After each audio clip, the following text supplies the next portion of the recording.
This is the Trading Psychology Podcast. This is VP, creator of No Nonsense Forex and author of the book No Nonsense Forex Trading Psychology. And with me, as he is every week, with an update on the Flat Earth Trading Society, it's Rob Reinhold. Well, hello, everybody. And look, if you haven't checked out the Flat Earth Trading Society, I've been getting lots of great comments from mostly your traders, Patrick, about how excited they are about this. But I had one comment that said, Rob, why the Flat Earth Trading Society? Now, the one thing I didn't anticipate was that YouTube was going to put a disclaimer warning on all my videos about the crazy flat Earth conspiracy theory. Patrick, would you even think of that? No, I'm over here laughing. I had to shut the microphone off because that's really unfortunate. I don't know if that's going to give you an extra level of clout or if that's going to screw up your YouTube SEO. I have no idea. Who knows? It's just a little annoying, that banner every single time. And I commented to one of the comments that wait until I start talking about COVID vaccines. Then it's going to get really crazy. I'm going to have all these disclosures to where you won't even be able to see my video at that point. But anyway, we are starting to pick August 1st. We're going to pick our first trade. I haven't decided yet how we're going to do it.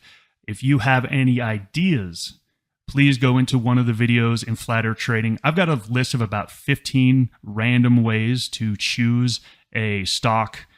I had a great idea from one of your traders say, hey, I don't trade stocks. Can we do some other currencies? And I said, absolutely. So I collect foreign currencies and I've got a whole bunch of foreign currencies and I'll just put them all in a hat and I'll pick out two. And if I pick out, something from Australia and then maybe a note from the pound, then we're going to trade pound Aussie. So if you have any ideas of ways you think will be fun to pick randomized methods, please do it.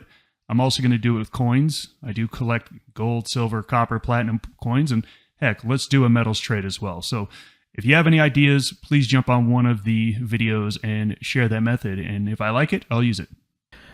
So yeah, thank you all no-nonsense Forex traders out there for not only signing up, but for giving your input.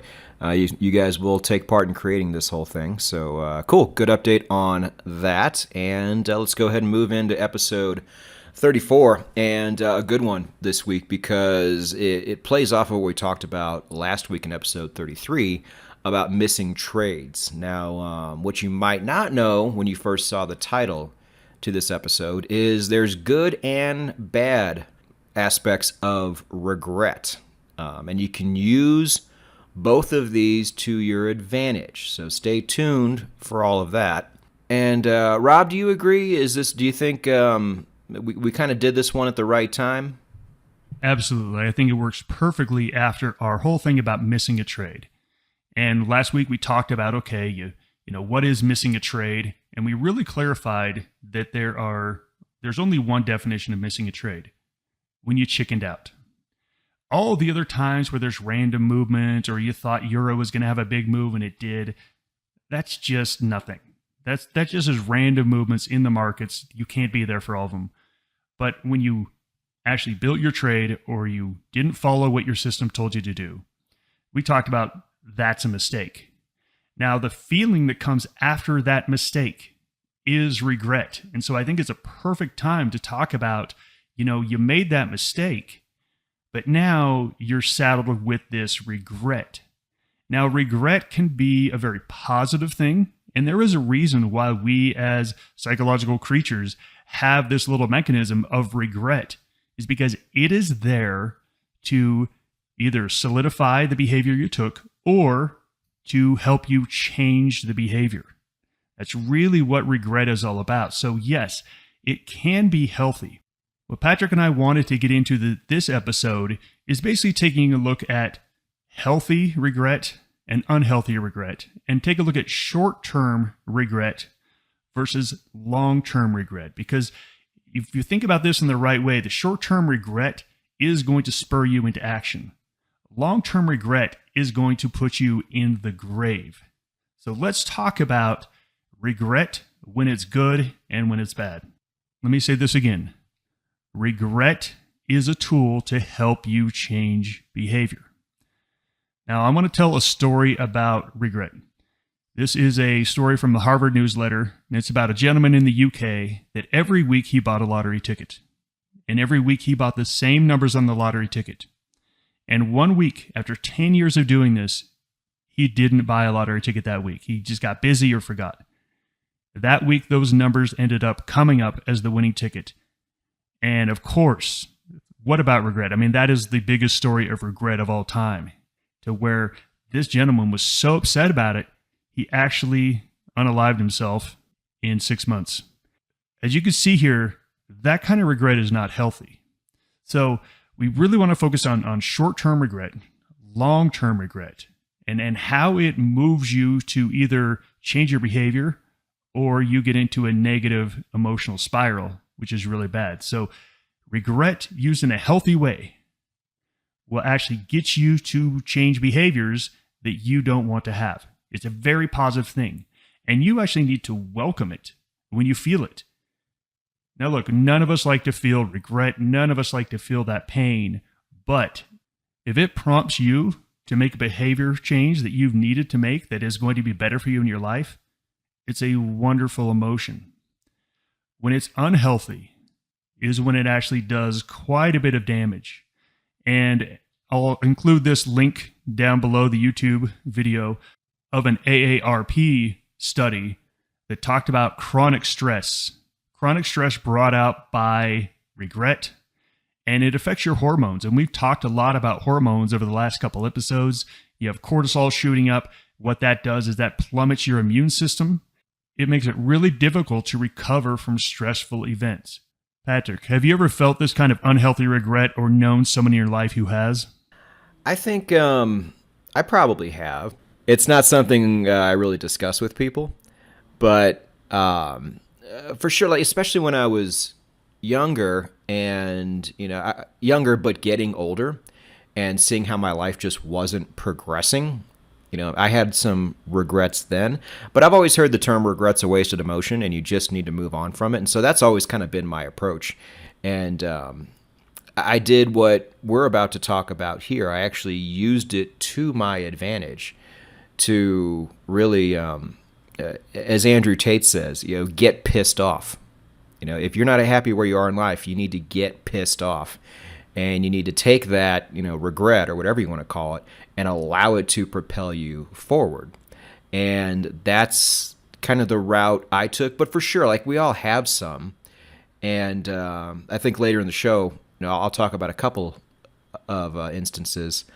But yeah, we've all had it. I think you'd be lying if you said you don't. It's a matter of how you look at it and how you approach it. And then if you use it for the forces of good or for the forces of evil, it's totally up to you. Regret can definitely be a powerful thing. And I want to share a story of one of our traders. He was a young kid, early 20s, and he absolutely knocked it out of the ballpark for about a year and grew his trading account up into like $600,000 or $700,000. And as a reward, he took the whole entire summer off. He went on a European trip for months. He hit every single place in Europe he ever wanted to go, came back home, bought a new car, and I told him, hey, pay your rent for a whole year. Like, let's just get it all out of the way. And after that, ended up losing it and had to go back to kind of the beginning. And the regret stayed with this trader for probably 6-7 years. And every time I talk to him, and I'm like, hey, you're doing really good. That's some really good trading. He could never forget his account balance high point. He never could forget it. And so whenever he made some money, it didn't bring him any joy. It didn't bring him any happiness. It didn't bring him anything. And actually, it was even worse because then he was just trying to get up to that number that he put in his head that he regretted so much that he was not there. It actually put him behind for years. And as I said, it took years and years and years until that regret, I can't say it's gone. It's definitely not gone. Every time I talk to him, it's still a little bit there, but it no longer damages his current activities. So it's such a huge thing, and you really got to be aware of it. I'm really glad you brought that up too, Rob, because this is something I don't think we've talked about yet. I might have brushed over it a little bit in a no-nonsense Forex video, but I don't know what the word is. If you can come up with a word, let me know. But when you see a really nice high total in your account and you admire it so much, you're like, I don't ever want this number to go down. I'm very proud of what I've accomplished. Now, truth be told, you haven't really accomplished anything yet because the game is far from over. It's really never over.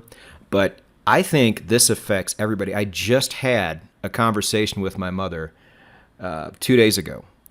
And so my mom and dad are both retired. They have their retirement money. And they just bought a new mattress. Now, instead of just paying for it with the money in their account, which they could have afforded, she decided to finance it instead. And I'm like, that doesn't make any sense why you would do something like that. And we kind of figured it out over time. It's like, hey, you have that retirement money, and you know how a lot of people can be, very tight with money. They're afraid of it running out, especially when you're retired because you're not making money. I think that's probably what happened there. And at the end, she kind of admitted that. She's like, yeah, you really got a point there. So by financing it, which is the dumb move, the money in your account doesn't go down, but you end up paying a lot more for that mattress over time. So I think this affects a lot of people. I don't know if there's a way to tie this in with regret. It's just really interesting because this is the first time I think you and I have talked about people seeing a really high number in their account and then having that affect them negatively going forward. I've seen it many times, and it's a real thing. It's a real thing, especially when you were doing all the wrong things. And this is where it always is. It's always when someone creates this large windfall from doing all the wrong things in trading, over position sizing, being too aggressive, all the things that cause you to lose your money in the end.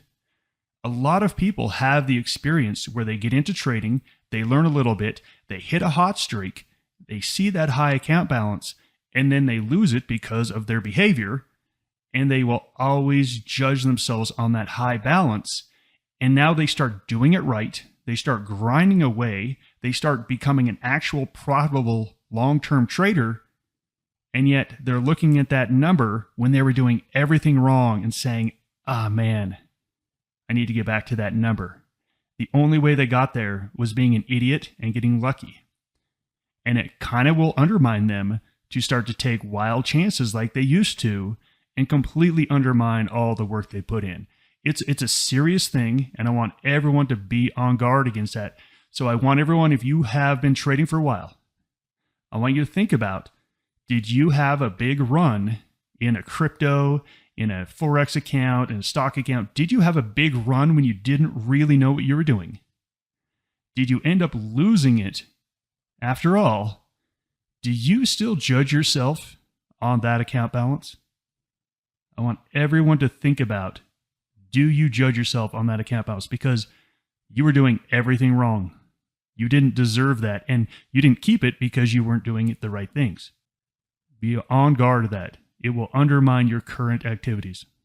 Yeah, and I guess that brings up the question, Rob, should they judge themselves on that previous account if they did everything wrong? Because now, especially, we have a whole generation of crypto kids who, during the bull run, had a really, really high balance in their crypto wallet, like probably, at least short to midterm, life-changing money. But like most crypto kids they don't take profit.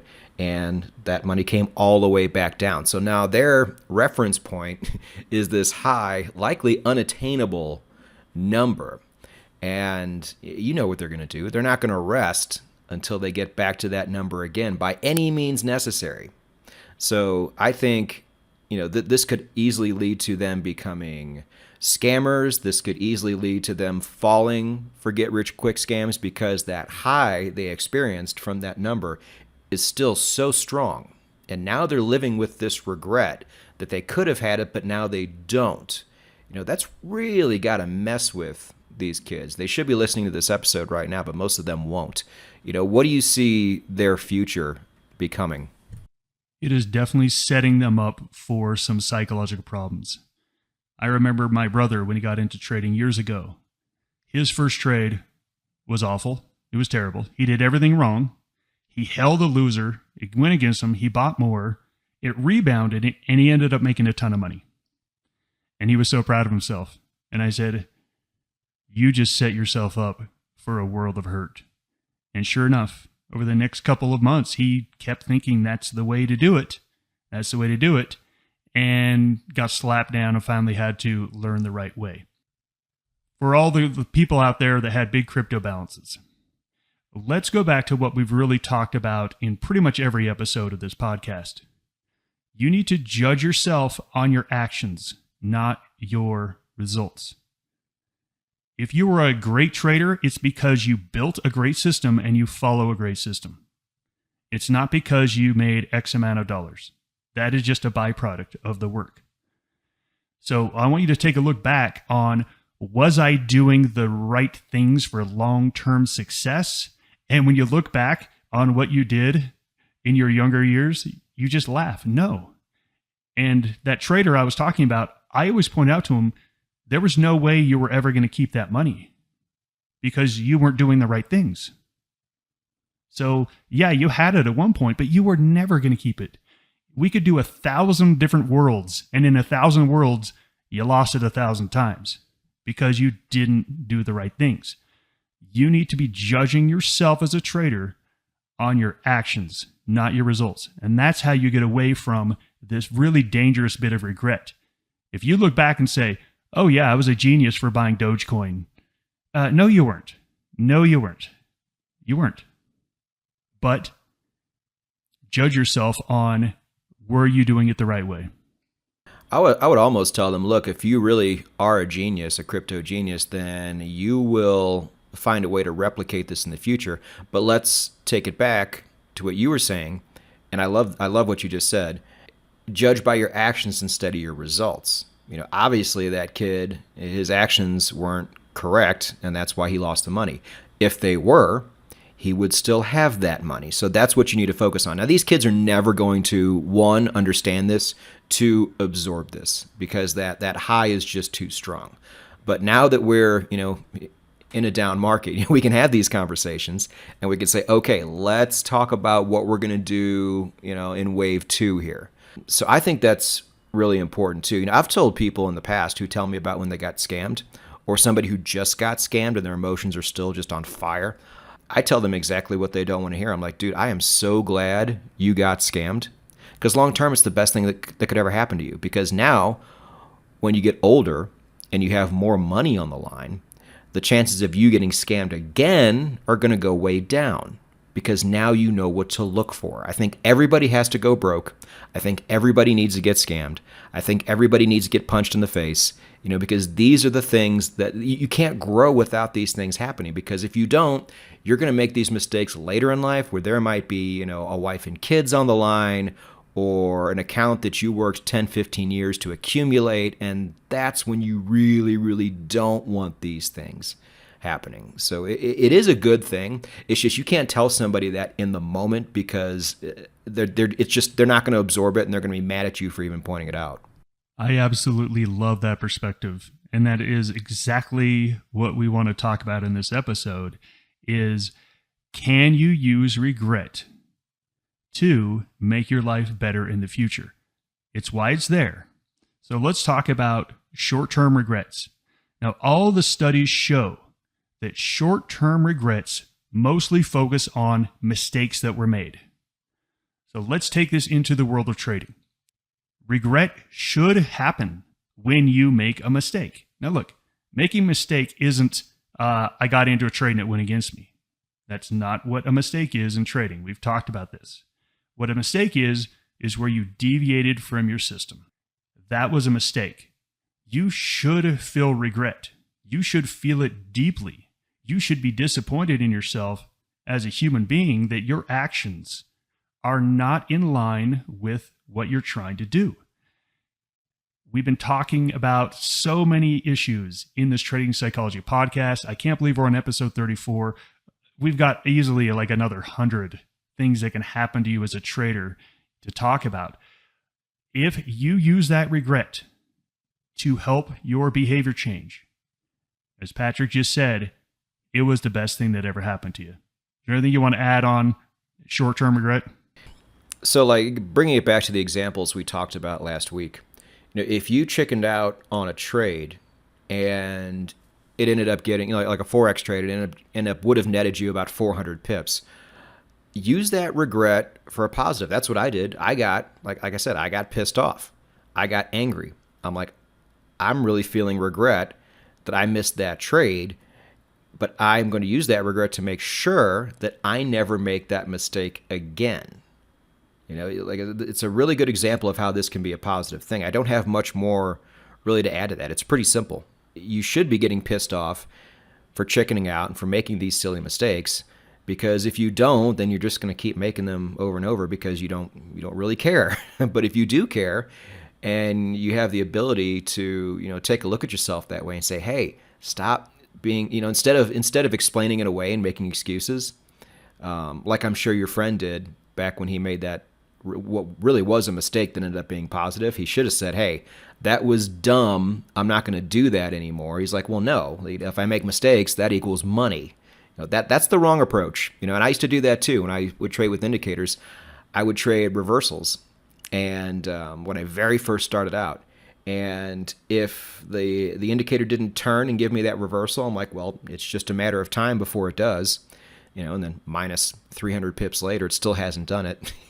But sometimes they did turn, and sometimes I ended up making money off of it, and that justified my stupid decision making. So you want to avoid that. But if you make a mistake that's so obvious, like passing up on a 400 pip move when your system was screaming at you to go, yeah, use that regret and let that propel you into never making that mistake again.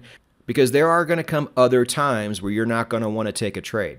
And you need to let that regret and that anger of missing that previous big winner to push you into taking that trade anyway. Because this chickening out that we talked about last week, you're not going to fix that overnight. There's going to be a lot of future occurrences where you're not going to want to take a trade that you're supposed to take. So use this regret as a positive thing. Get angry with yourself. And just make sure you don't make this mistake ever again. That's the best way to approach it, I think. That is an awesome bit of advice. And I think one clear benchmark that we can make is, which way does regret get you looking? Does it get you looking in the rear view mirror, where you fall into self-loathing, where you say, why can't I do this? I'm no good. I always make these mistakes. If your regret pushes you to look in the rearview mirror, it is negative and destructive and won't do you any good. Regret needs to be looking forward. If your regret gets you to do better next time, it was wonderful. If your regret gets you to finally stop making the same mistake that you've made a couple times, that's amazing. So a clear benchmark, just keep this in your mind. When you feel regret, is it making you look backwards or forwards? If it's forwards, grab onto it, hold onto it, and learn from it and make the change. Let's talk about long-term regret. Now, I said all the studies show that short-term regret is from mistakes that were made. Long-term regret is hardly ever about mistakes that were made.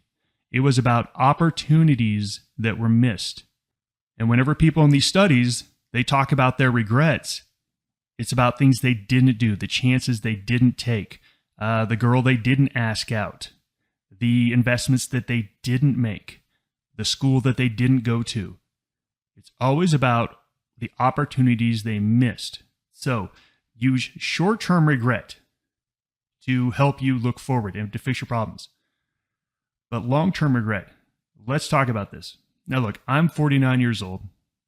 Some of you are younger than me, some of you are older than me, but I want you to imagine that you're all about my age. Imagine you could go back in time when you're around 50 and talk to the 25-year-old you. What advice would you give that kid? What advice would you give that person? Now think about that. I want you to now think, in 25 years from now, I'm going to be somewhere. What advice would I give myself today if I could go back in time 25 years from now? Whatever the advice that you'd give yourself today is, take it now. Don't regret it. So if you said I would go back to my 25-year-old self and say, hey, you need to invest more of your extra money, you need to start planning things, you need to start budgeting, that's the exact advice that you should be doing right now. So go through this exercise in your mind. What advice would you give yourself 20 years ago? Take that advice. That's how you use regret. Use this I don't want to regret not taking this chance when I'm on my deathbed. I don't want to regret not saving up enough of my money because I'll be broke when I'm old. Use that fear of regret to really spur you into action today. Yeah, it's so weird too. Like if I were to answer that question, I don't really know what I would say. My advice would have to be rather specific because branching off of what you just said, Rob, and I think any guy who's a bit older is going to have this same answer. You know, if I really did have any regret, it's because when I was younger with girls, you know, being so dumb, not realizing that all the signs were there, but I was just too dumb to pick up on it. I mean, I can think back to so many opportunities, especially being in the restaurant industry where everybody's flirty and stuff like that. Just not picking up on those signs, which happened to me all the time in my 20s. And luckily I figured it out later on. But then again, you know, let's say I capitalized on that. What are the butterfly effects from that? Would I have fallen for a girl that I shouldn't have fallen for? You know, would I have gotten her pregnant? Would I have gotten a disease? You know, you don't know, and that could completely alter the course of your life. And honestly, if I would have taken advantage of any of those situations, you and I might not be here talking right now. I might not have built what I have built. So I don't have any regrets. Well, Patrick, I think there is a alternate universe where you did make those choices. And maybe you're happier, maybe you're not. I love the show Everything Everywhere All at Once. If anyone has seen that, that show will blow your mind. It's weird, it's strange, but it's all about alternate realities. So sorry to break in on you. Well, no, and I guess the answer to that is, you know, if anybody who's a little bit further along in life, are they happy with where they are? I am. So I can look back on those things and say, no, I don't regret those things because it could have altered the course of my life. And yeah, I could have been really happy with kids, or I could have been an absolute wreck. I don't know. But what I do know is I'm happy now. So let's not ever, wish I would have risked that for something else. But maybe if you would ask me this question 6-7 years ago, where I was really frustrated where I was in life, maybe I would have dwelled on those regrets a bit more. But again, that's just with women. With money, yeah, I mean, I don't think that's ever a bad idea to say, hey, start being a little more aggressive when it comes to taking chances on things that you want to take chances on. They're not always going to pan out, but every time they don't pan out, you can at least eliminate that one thing you try to invest in and then try to put it towards something else. You will figure it out eventually. And once you do that, well, then you have something you can really build on. And I didn't do hardly any of that for the longest time. And I could be a lot more financially secure now. And I think everybody could, had they had just had that mentality. Because again, what do people nowadays have to lean on that? They have crypto, which is at least for a long time, has been such a bad long-term play because of the fluctuations. If they would have just thought about, equities or gold or something like that, something that's boring to most people, and they just would have taken that plunge and started on it, life could be a lot different now for sure. So yeah, there's some nuance there. I don't think there's a blanket answer to that question, just because everybody's different as far as where they are in life right now. And it depends on what the subject matter is. I think when it comes to money, it's always good to be aggressive and start investing and do stuff like that early. But maybe with the fair sex, not so much. I don't know. Well, I think you bring up a good point, and we're really broadening out this regret to many things, relationships, other investments. Yes, I think you should look at every aspect of your life and really think about where you're going to be 20 years from now and what regrets you don't want to have. But since this is a trading psychology podcast, let's really wrap this up with long-term regrets for trading. Now, I want you to try to just close your eyes and say, okay, in 20 years, I'm going to be somewhere as a trader. What are the regrets I don't want to have? The first one I would think of is, did you put in a full effort? Did you truly put in a full effort to building your system, to learning psychology? Did you truly put in, or did you quit along the way? Now, look, I know life gets busy. I know it happens all the time. But as a trader, you want to look back and say, I truly put in a true effort. Did you finish it? And by finish it, you had a goal to build a profitable system and test it out. Did you do that? Or did you quit when you were so close? So really think about long-term regrets as a trader. What are the regrets you might have? Were you too conservative? Were you too aggressive? That was me. If I could go back to tell 23-year-old me, I'd be like, dude, chill out a little bit. You got a whole life to make money trading. You don't need to make it this week. I would tell myself to be less aggressive. So really think about what regrets you don't want to have as a trader long term. And whatever that advice is of 20 years down the road, take that advice today. Use it for positive and use it always looking forward in the future. I think that's a really good way to semi-close this out because, that got me thinking of Gary Vaynerchuk always talks about how he would go visit nursing homes and talk to the people there who were, really close to passing away. And the one thing they always kept bringing up was regret for the things they didn't do. Not the things they did, what they didn't do. So whatever you're going to do, make sure you see it through all the way to the end. If it doesn't work, that's fine. At least you know. You will never, be on your deathbed with those unanswered questions. So if you're going to do something, do it all the way through and put forth the effort that needs to be put forth. That was always my biggest thing. For the longest time, I would have an idea, but I really wouldn't see it all the way through. I really wouldn't put the effort needed. Maybe I was scared. I'm not sure what the reason was. Maybe I was just, lazier back then. I don't know. But, if especially with trading and my channel and what I do now, if I didn't keep at it and see it all the way through, that would have absolutely been my biggest regret. And it would have hung on me for a very long time. Even though I know there's nothing healthy about that, it wouldn't have mattered. It would have haunted me forever. So if we can close on anything, I suppose, whatever you're doing right now when it comes to trading and your system and everything else, see it all the way through. Give it as much effort as you possibly can. Because if you don't, you're always going to wonder what could have been had you had done it that way. Patrick, let me just end up with something I told myself in my middle 20s. And I've been saying this since my middle 20s. When I'm on my deathbed and I die, I want to look back on my life with no regrets. That's why I tell everyone I love every day how much I love them. I don't want to die thinking, oh, I didn't tell them how much I love them, or I didn't get to tell them how much they meant for me. No. I tell everyone, I take the chances I want to take, and I'm okay failing and falling on my face. I want to live a full life to where at the end of my life, I want to look back and truly have no regrets. So tell everyone around you how much you love them, the people you love, the people that, helped you as a kid. Reach out to them in your adulthood and say, hey, I want you to know how much you really meant to me and how much you helped. It is the way to have a full, healthy, and beautiful life.